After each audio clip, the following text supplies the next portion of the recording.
సోదరులారా, గత 10 రోజులుగా రాష్ట్రంలో కురుస్తున్న వానలను మనం చూస్తున్నాం.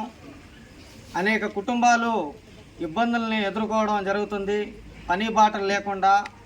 అదేవిధంగా నెల్లూరు నగరంలో జనార్దన్ రెడ్డి కాలనీ, ప్రతాప్ కాలనీ ఏరియాలో నిరుపేదలైన పేదవారికి బియ్యము, కూరగాయలు మా కమిటీ తరపున పంపిణీ చేయడం జరిగింది.